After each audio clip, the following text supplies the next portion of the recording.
Savannah, Georgia, is a city that feels permanently trapped in another century. The massive ancient oak trees form suffocating tunnels of green over the cobblestone streets, their branches draped heavily in Spanish moss that looks like hanging cobwebs in the moonlight. My friends and I, Mark, Sarah, Chloe, and I, decided to rent a massive, historic Victorian home near the edge of the historic district for a long Halloween weekend. The listing photos were gorgeous. Original hardwood floors, antique furniture, and a massive wraparound porch. When we pulled into the gravel driveway late Friday afternoon, the heavy, humid air of the deep south hit us like a physical wall. The house was even more imposing in person. It stood 3 stories tall, painted a faded, peeling gray, with tall, narrow windows that looked like hollow, black eyes staring out at the street. "This place is incredible," Sarah said, hauling her duffel bag up the creaking wooden steps of the porch. "It genuinely looks haunted. 5 stars for atmosphere." The host, a man listed simply as Elias, wasn't there to greet us. He had messaged me the door code earlier that morning. I punched the 4 digits into the brass keypad, the heavy deadbolt clicking open with a satisfyingly solid thud. The inside of the house smelled like old books, lemon polish, and faint, stale lavender. It was immaculately clean, but incredibly dark, the heavy velvet curtains drawn tight across the parlor windows. While the others scattered upstairs to claim their bedrooms, I walked into the massive, updated kitchen to drop off the groceries. Sitting perfectly in the center of the marble kitchen island was a thick, black, leather-bound journal. A handwritten note was resting on top of it. "Welcome to your home away from home. Please read the house rules carefully before settling in. Elias." I smiled, expecting the usual laundry list of chores that Airbnb hosts disguised as requests. Strip the beds, take out the trash, don't use the decorative towels. I opened the heavy leather cover to the first page. The handwriting was elegant, written in dark, sprawling cursive. Rule 1. Trash collection is on Thursday mornings. Please leave the bins at the curb. Rule 2. The thermostat is strictly locked at 68 degrees. Do not attempt to force the dial. Rule 3. No smoking of any kind inside the house or on the wooden porches. Standard stuff, I muttered to myself, turning the page. But as my eyes scanned the next set of rules, my smile slowly faded. The handwriting seemed to change slightly, pressing deeper into the paper. Rule 4. If the television in the main parlor turns itself on and displays static on channel 3, do not attempt to turn it off with the remote. Do not unplug the television. Simply lower your eyes to the floor, exit the room immediately, and close the parlor doors behind you. Rule 5. Do not look out the hallway window on the 2nd floor between the hours of 2 a.m. and 4 a.m., even if you hear a woman calling your name from the yard. She is not lost. She knows exactly where you are. A cold, uneasy knot formed in the pit of my stomach. I looked around the empty, silent kitchen, half expecting Elias to jump out with a hidden camera. I turned to the 3rd page. Rule 6. If the antique grandfather clock in the foyer chimes 13 times at midnight, hide beneath a bed immediately. Do not come out until you hear the front door open and close. Rule 7. Under absolutely no circumstances should you answer the back kitchen door if there is a knock at exactly 3:15 a.m. The voice on the other side will sound exactly like one of your friends asking to be let in. Do not open the door. Count your group. The person outside is not your friend. "Hey, check out the master bath. It has a clawfoot tub," Mark yelled from the top of the stairs, his heavy footsteps echoing down the wooden hallway, making me physically jump. He trotted down the stairs and walked into the kitchen, grabbing a beer from the groceries I had just unpacked. He noticed me staring blankly at the leather journal. "What's that? Wi-Fi password?" "It's the house rules," I said, my voice sounding a little tighter than I intended. I slid the book across the marble island toward him. "Read page 2. Mark took a sip of his beer, his eyes scanning the cursive handwriting. After a few seconds, he let out a loud, echoing bark of laughter. "Oh man, this guy's a legend. He knows people rent these creepy old Savannah houses looking for a ghost story. This is fantastic marketing." "You think it's just a joke?" I asked, looking toward the dark hallway that led to the parlor. Of course it's a joke, dude, Mark grinned, tossing the journal back onto the counter. Who writes hide under the bed as a house rule? He's just trying to spook us. Come on, grab a drink. We're on vacation. I wanted to believe him. The rational part of my brain knew Mark was right. It was just a clever, atmospheric prank by a local host leaning into the city's haunted reputation. I forced a laugh, cracked open a beer, and followed him into the living room to join the girls. We spent the rest of the evening ordering pizza, playing cards, and drinking on the massive leather couches in the living room. By midnight, the initial creeping dread I had felt in the kitchen had completely evaporated, washed away by the alcohol and the warm, familiar laughter of my friends. At 12:45 a.m., Chloe yawned and stretched her arms. I'm exhausted from the drive, she said, standing up. I'm going to head up to the guest room and crash. You guys stay up if you want.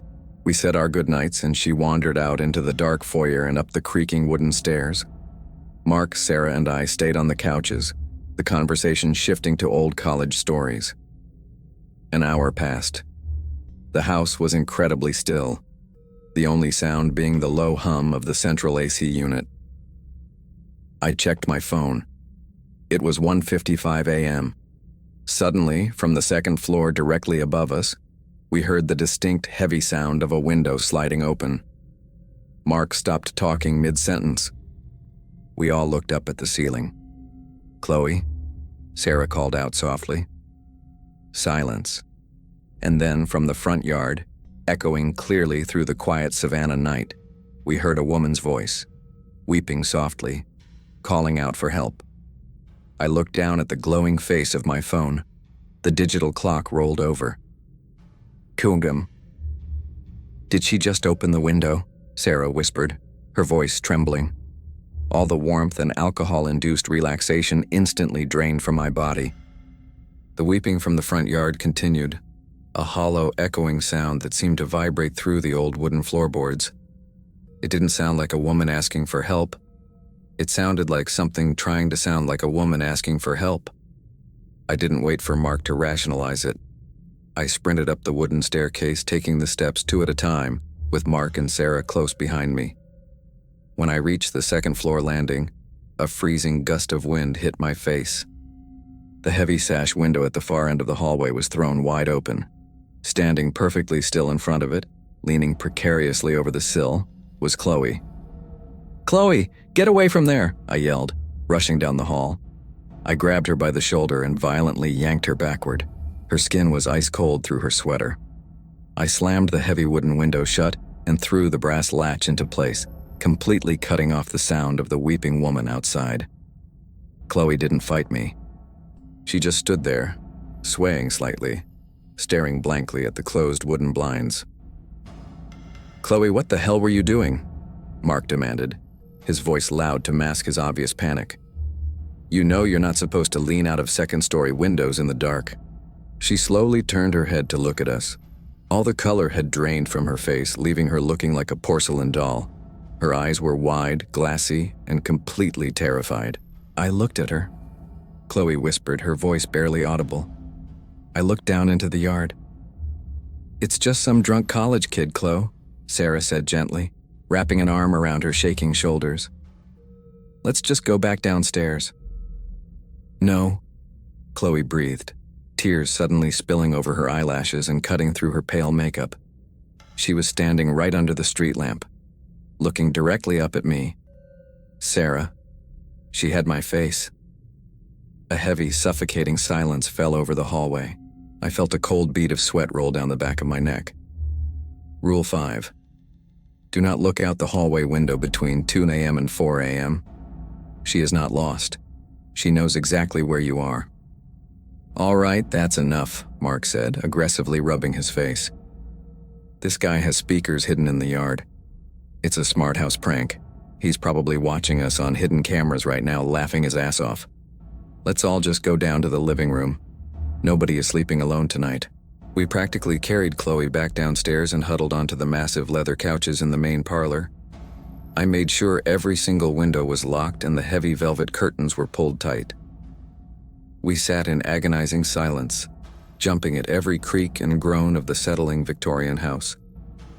I kept glancing at the leather journal still sitting on the kitchen island, no longer viewing it as a joke, but as a terrifying survival manual. The digital clock on the microwave in the other room glowed bright green. 2:45 a.m. Click. The sound was sharp and mechanical, cutting through the silence like a gunshot. In the far corner of the parlor, the massive antique tube television suddenly powered on. Pure, blinding white static filled the massive glass screen, casting a harsh, flickering light over our terrified faces. A deafening, hissing wave of white noise flooded the room, and there, glowing brightly in the top right corner of the static, were the neon green numbers, CH03. My blood ran completely cold. Rule 4. If the television turns itself on and displays static on channel 3, do not attempt to turn it off. Lower your eyes, exit the room immediately, and close the parlor doors. Don't look at it, I screamed over the deafening hiss of the static. I grabbed Sarah and Chloe by their shirts, forcing their heads down toward the hardwood floor. Look at the floor, we have to leave the room right now. I shoved the girls toward the heavy double doors leading to the foyer, but Mark didn't move. He was standing in the center of the room, his jaw clenched, staring defiantly at the screen. I am not letting some Bluetooth prank run me out of the room, Mark growled. He snatched the TV remote off the coffee table and aggressively mashed the power button. Nothing happened. The static only seemed to grow louder, vibrating the glass of the windows. Mark, stop! I yelled from the doorway, my eyes locked firmly on the tips of my shoes. Don't touch it, just walk away. Screw this guy, Mark yelled back, dropping the remote. He marched directly toward the television, reaching his hand out to yank the heavy power cord straight from the wall socket. But as he stepped within 2 feet of the screen, he froze. His hand hovered in midair. The deafening hiss of the white noise suddenly dipped into a low, guttural humming sound. I couldn't help it. My survival instinct demanded I know what the threat was. I broke the rule. I looked up at the screen. The white static was parting, swirling like smoke, forming a dark, jagged silhouette in the center of the glass. It wasn't a broadcast. It was a live camera feed. But it wasn't showing the parlor we were standing in. It was showing the dark hallway on the second floor. And standing right in front of the window Chloe had just opened, staring directly into the camera lens with a wide, unnatural smile, was a woman wearing Chloe's exact clothes. Mark, the television whispered, in a voice that perfectly mimicked Sarah's. Turn around. Mark, the television whispered again, the voice an uncanny, pitch-perfect copy of Sarah's terrified tone. Turn around. Mark froze, his hand still hovering inches from the power cord. Slowly, mechanically, he turned his head away from the glowing screen and looked into the dark corner of the parlor, completely enveloped in shadows. Whatever he saw in that darkness stripped the bravado from him instantly. His jaw dropped, his eyes widened in absolute horror, and a guttural wet sound escaped his throat.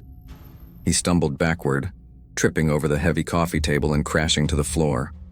Run! He screamed, his voice breaking into a high-pitched shriek. Get out of the room. I grabbed Sarah and Chloe by their sweaters and yanked them backward into the foyer.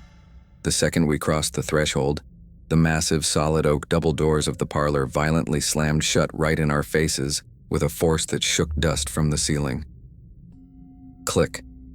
The heavy brass locks engaged from the inside.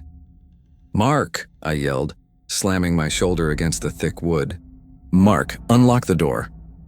From inside the parlor, the deafening static of the television completely cut out. Total silence fell over the house for 2 agonizing seconds. And then, Mark began to scream. It wasn't a yell of panic. It was a raw, visceral howl of absolute agony, accompanied by the horrific sound of heavy furniture being thrown against the walls. Open it! Open the door! Sarah shrieked, clawing frantically at the brass handles, tears streaming down her face. I backed up and kicked the wooden panels with the bottom of my boot, throwing my entire body weight into it. But it was like kicking a solid brick wall. The doors didn't even rattle. Inside, Mark's screams abruptly stopped, replaced by a wet, heavy dragging sound moving across the hardwood floor. "We can't get in. We have to leave. We have to get the police." I grabbed the girls and spun toward the front door. I grabbed the deadbolt and twisted it, pulling the heavy handle. Locked. The digital keypad had gone completely dark. I frantically pressed the buttons, but the system was dead. We were sealed inside the hallway. "The kitchen," I gasped, my chest heaving as pure panic threatened to completely overwhelm me. "The back door in the kitchen, come on." We sprinted down the narrow, dark corridor leading to the back of the house, our shoes slipping on the polished hardwood. We burst into the kitchen. I flipped the light switch, but the overhead bulbs were dead. The only illumination came from the moonlight filtering through the trees outside and the glowing green digital clock on the microwave. I ran to the back door, gripping the handle. It was a solid wooden door with no windows, secured by a heavy iron deadbolt. I reached up to unlock it, my fingers trembling. Out of the corner of my eye, I saw the microwave clock. 3:14 a.m. I froze, my hand resting on the cold iron lock. The memory of the leather journal sitting on the kitchen island hit me like a physical blow to the stomach. Rule 7. Under absolutely no circumstances should you answer the back kitchen door if there is a knock at exactly 3:15 a.m. The voice on the other side will sound exactly like one of your friends. Count your group. The person outside is not your friend. I slowly pulled my hand away from the door, my breathing shallow and erratic. I turned to look at the girls. Chloe was huddled in the corner by the fridge, hyperventilating, her knees pulled to her chest. Sarah was standing right behind me, shivering violently, staring at the back door. The green numbers on the microwave clicked over. 3:15 a.m. Knock, knock, knock. 3 sharp, heavy knocks rattled the wooden back door, so loud and sudden that all 3 of us jumped back. Silence hung in the dark kitchen for a terrible, agonizing second. Then a voice called out from the other side of the wood. "Guys, hey guys, it's me, open the door." It was Mark. His voice sounded frantic, terrified, and completely out of breath. "I got out through the parlor window, please unlock the door, it's freezing out here and something is in the yard with me, let me in." Sarah let out a sharp gasp of relief. "Oh my God, Mark, he got out!" She lunged forward, reaching past me to grab the heavy iron deadbolt. "No!" I roared, grabbing Sarah around the waist and tackling her backward onto the linoleum floor before her fingers could touch the lock. "What are you doing?" she screamed, struggling against my grip. "It's Mark. He's right outside. We have to let him in." "Count the group, Sarah," I yelled, pinning her arms to her sides as she thrashed. I pointed a shaking finger at the solid wooden door. "Count the group. Mark is locked in the parlor. He never broke the window. We would have heard the glass." "Please," Mark's voice sobbed from the other side of the door, accompanied by desperate scratching against the wood. "It's grabbing my leg. Oh God, please let me in, Sarah, please." Sarah stopped struggling, her eyes going wide with horrifying realization as she stared at the door. The voice was perfect. The inflection, the panic, the specific way he said her name. It was flawlessly Mark. But as we sat frozen on the kitchen floor, listening to the desperate pleas from outside, we heard a completely different sound echoing from the dark hallway behind us. It was the heavy, rhythmic thud of footsteps. Someone, or something, had just unlocked the parlor doors and was slowly walking down the hall toward the kitchen. The pleading from the other side of the back door abruptly stopped. The silence that followed was heavy and expectant, completely swallowed by the slow, deliberate footsteps echoing down the dark hallway toward the kitchen. Thud, drag, thud, drag. It sounded wet, heavy, and entirely wrong. I kept one arm pinned tightly around Sarah, who was sobbing silently into my shoulder, and reached my free hand up to grip the edge of the kitchen counter. I hauled us both to our feet, backing away from the arched doorway and into the deep shadows of the adjoining dining room. Chloe crawled backward on the linoleum, her eyes wide with unblinking terror, until she hit the baseboards right beside us. We held our breath as the footsteps reached the kitchen archway. A tall silhouette stepped into the pale moonlight filtering through the windows. It was Mark. "Mark?" Sarah whimpered, taking a half-step forward before I violently yanked her back. It was Mark's clothes. It was Mark's face. but his jaw hung entirely slack, his mouth open in a silent, permanent scream. His eyes were completely rolled back into his skull, showing only stark white. His arms hung limply at his sides, dragging against his legs as he moved with a horrific puppet-like twitch. He didn't look at us. He didn't even acknowledge we were in the room. He simply shuffled past us, leaving a thick trail of dark blood on the pristine white linoleum, and walked directly to the back door. He raised a pale, shaking hand, his fingers wrapped around the heavy iron deadbolt. Click. He unlocked it. No. I breathed, the pure cosmic horror of the situation finally shattering my paralysis. Whatever was outside couldn't come in unless it was invited. And the entity had used our friend to open the door from the inside. The heavy wooden back door slowly creaked open, revealing the pitch-black void of the Savannah night. The suffocating smell of rotting meat and stagnant swamp water instantly flooded the kitchen. From the darkness outside, a long, impossibly thin, multi-jointed gray arm reached through the doorway, its jagged black claws resting gently on Mark's shoulder. I didn't wait to see what the rest of the creature looked like. "The window!" I screamed, grabbing a heavy, solid oak dining chair.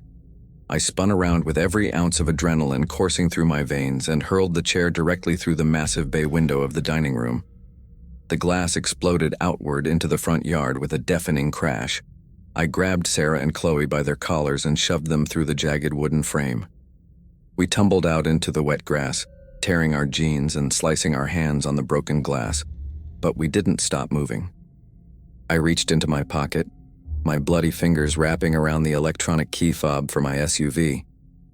I hit the unlock button. The headlights flashed in the dark driveway just 20 feet away. We scrambled to our feet and sprinted across the lawn. We dove into the car, slamming the doors shut and hitting the central locks. I jammed the push-to-start button, threw the SUV into reverse, and floored the accelerator. The tires shrieked against the gravel as we violently backed out into the cobblestone street. As I threw the car into drive to tear away from the nightmare, I looked back at the imposing, dark silhouette of the Victorian house one last time. Standing on the wraparound front porch illuminated by the dim amber glow of the street lamp were three figures. The weeping woman, the perfect pale copy of Chloe, and Mark. They were all standing perfectly still, shoulder to shoulder, watching us leave. And in perfect, terrifying unison, all three of them slowly raised their hands and waved goodbye. We drove straight to the police station in the center of town. When the sun finally came up, a team of heavily armed officers breached the Victorian house. We waited in the precinct for hours, shivering under thin emergency blankets, until the lead detective finally came out to speak to us. The house was completely empty. There was no trace of Mark, no blood on the kitchen floor, no broken window in the dining room, and no shattered television in the parlor. The only thing the police found was the black leather journal sitting perfectly in the center of the kitchen island. The detective told us that the property hadn't been legally owned or rented by anyone in over a decade. It was scheduled for demolition. When I pulled up the Airbnb app on my phone to show him the listing, my account history was completely blank. The reservation, the messages from Elias, the payment receipt, everything was gone. I still check the app every night. I search for historic homes in different cities across the country, and every few months I find one. The house always looks different, but the description is always the same. And sitting on the kitchen island in the third photo is always a thick black leather-bound journal, waiting for the next group of guests to break the rules.